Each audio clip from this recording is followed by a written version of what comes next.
Hi student, let's begin question number 2, exercise number 11.1. Construct a triangle of sides 4 cm, 5 cm and 6 cm and then a triangle similar to it. So first of all we have to construct a triangle with side 4 cm, 5 cm and 6 cm. After that we have to construct a similar triangle to it. ये जो given triangle है उसका एक similar triangle draw करना है whose sides are 2/3, 2/3 of the corresponding side of the first triangle. जिस similar triangle की side जो होगी वो 2/3 of the corresponding side of the first triangle होगी. Now how? So let's draw a first given triangle whose sides are 4, 6 and 5 cm. So we'll draw a given triangle taking base 6 cm. ठीक है? It's a construction chapter, so everything should be perfect. So let's draw a 6 cm का एक पहले base बनाते हैं. Okay. Name it as AB or we can say AB. ठीक है? A and B. Now then take a radius 4 cm because the second side जो है वो एक side आपकी 4 है, एक 5 है और एक 6 है. So अब हमको पता है कि समवेयर C यहाँ पे लोकेटेड होगा, तो यहाँ C को लोकेट करने के लिए A से C का डिस्टेंस 4 होगा और B से C का डिस्टेंस 5 होगा. So take a radius 4 cm in your compass. 4 cm का रेडियस लीजिए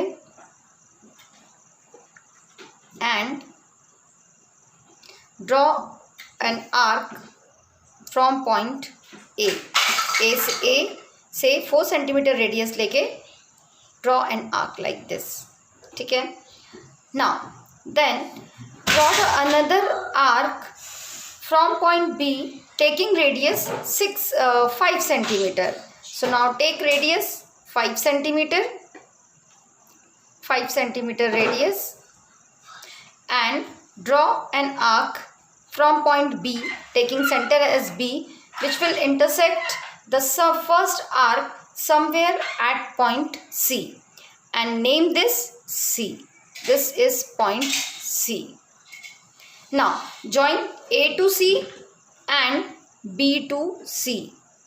Join A C and B C.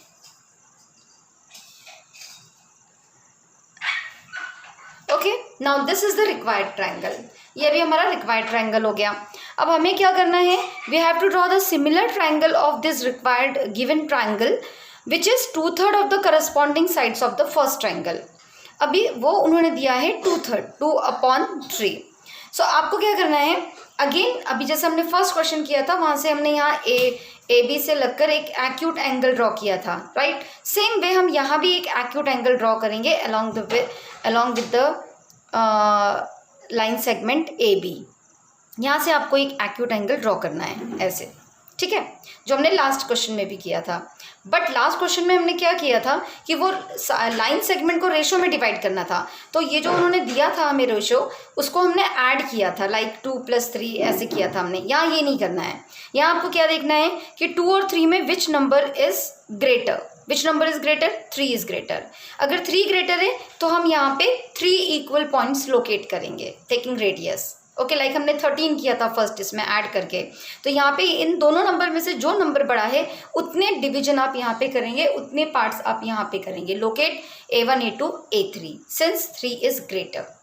Okay, now अगर यहाँ पे अगर यहाँ पे ऐसा होता कि 5/8 तो हम कितने पॉइंट्स करते थे वहाँ पे लोकेट? 8 करते थे. Understood? So let's do that. Take a sufficient radius. 3 ही पार्ट्स करने तो हम थोड़े बड़े भी ले सकते हैं. सो फ्रॉम ए से हम स्टार्ट करते हैं 3 पॉइंट्स लोकेट करना. This is first A1, this is A2 and this is A3. All right, A1, A2, A3. What next? Then see the denominator. What is in a denominator? Denominator में कौन सा number है? 2 है या 3 है? Numerator में 2 है और डिनोमिनेटर में 3 है. So you have to join this B with the denominator number that is A3. आप B को किससे ज्वाइन करोगे?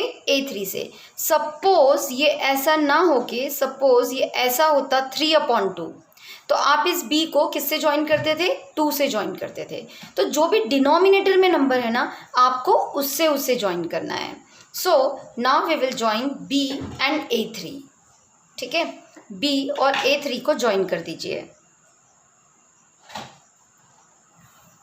ऑलराइट, देन व्हाट नेक्स्ट, अब इसके बाद क्या, तो अब 3 से तो आपने ज्वाइन कर दिया, दूसरा नंबर क्या था आपका 2:3 था, तो ये जो 2 है आपका, ये 2 यहाँ से आपको पैरेलल लाइन ड्रॉ करनी है, just like we did in the last question.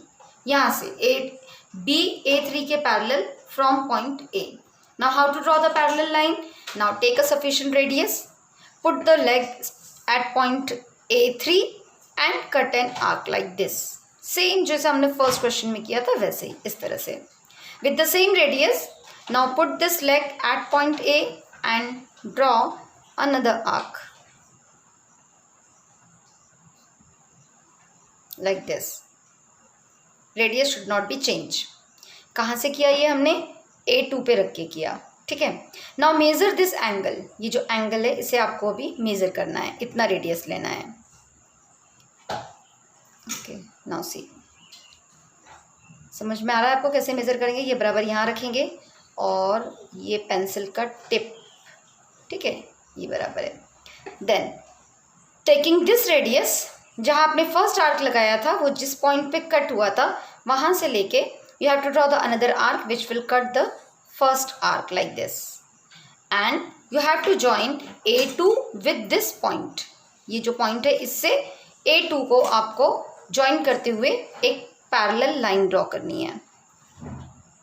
Okay, see this, isn't it is parallel, BA3 is parallel to, give it name B1 or you can say B dash, ठीक है।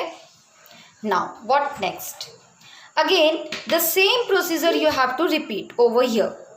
First take a sufficient radius, place the steel point at B and draw a arc, ठीक है। With the same radius place it at B dash and cut the another arc, ऐसे। एक कहाँ से लिया हमने, B से लेके किया और वही रेडियस से लेके फिर ये जो B1 पॉइंट था यहाँ रख के एक और आर्क कट किया। देन मेजर दिस एंगल, ये एंगल को मेजर करना है आपको, क्योंकि इतना ही रेडियस लेके आपको जो फर्स्ट आर्क है वहाँ से एक आर्क कट करना है, ठीक है। ये है इतना radius, then put it at this point and cut the another arc which will cut the first arc somewhere here, and join this point and B dash and this point, see this, all right। this is BC is parallel to AC dash, name it C dash, ठीक है। Now this is the required triangle, C dash, A and B dash is your required triangle। क्या किया हमने, just I'm repeating the steps what we did। first of all हमने वो triangle बना लिया, after that from here we have drawn acute angle, then we located 3 points as 2/3 था, तो जो भी नंबर बड़ा वो दोनों में से उतने पॉइंट्स वहाँ से लोकेट करने हैं आपको। Then you have to join 3 as denominator is 3, जो भी नंबर डिनोमिनेटर में है उससे आपको B को ज्वाइन कर देना है। Then we have to draw a parallel line through A2 so that B and A3 should be parallel to B dash A2। How, यहाँ पे A3 पे रख के एक आर्क कट करना है, with the same radius A2 पे भी रख के एक आर्क कट करना है। Then you have to measure this angle and with that radius ये जो आर्क जहाँ पे कट किया था उस पॉइंट से एक और आर्क कट करना है और फिर A2 और उस पॉइंट को ज्वाइन कर देना है। Then the same procedure you have to repeat over here, you have to put your steel point at B और यहाँ से एक आर्क कट करना है। Then with the same radius B dash पे रख के उस पर भी आर्क कट करना है। देन टेक दिस रेडियस, ये रेडियस लीजिए और ये रेडियस जितना इस पॉइंट पे रख के वो आर्क कट कर दीजिए जो फर्स्ट आर्क को कहीं तो भी कट करेगा। Join that B dash and that point and that will intersect AC somewhere as AC dash. You can name it different way also. So C dash, A and B dash is the required triangle. Have you understood? Now steps of construction, so you can write in your own language. Now justification I am showing you. how to justify it. Justification. Okay, now how to justify. See, can I write कि triangle ABC, okay, triangle ABC is similar to triangle AB dash and C dash. Why? By AA criteria. Why AA criteria? See, angle A common हो जाएगा आपका इसमें दोनों triangles में, और दूसरा हम करस्पॉन्डिंग एंगल लिख सकते हैं because it is a parallel line. So by AA criteria the triangle will be similar. If the triangles are similar, then you know that their corresponding sides are in the same ratio. So we can write A upon AB dash is equal to BC upon B dash C dash is equal to AC upon AC dash. Now AB upon, can I take its reciprocal also? Yes, I can also write A B dash upon AB is equal to BC dash upon BC is equal to AC dash upon AC is equal to 2 upon 3. 2 is to 3, isn't it? ये यहाँ पे 2 parts थे, तो ये आपका ये A और जो B डैश है वो 2 है, और यहाँ पे ये पूरे जो है AB जो है ये पूरे 3 पार्ट्स है, तो AB 3 है. Hence justified. Understood? That's all.